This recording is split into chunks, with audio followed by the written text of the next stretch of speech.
Satyajit Ray as such সেরকম কিছু ভাবনা চিন্তা করেন।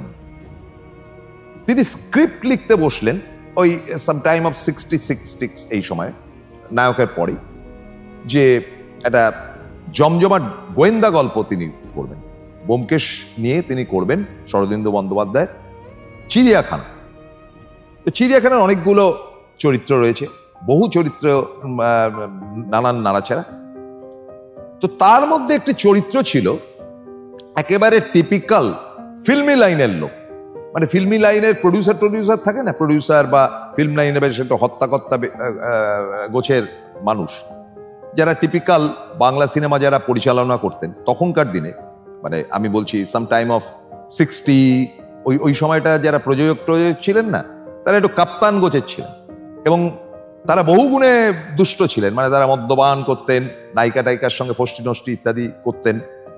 আবার কিছু মনে করবেন না, খোলা মনেই বলছি। সেরকম একটি চরিত্র দরকার ছিল এই এতে চিড়িয়াখানাতে। স্ক্রিপ্ট লিখলেন এবং লিখেই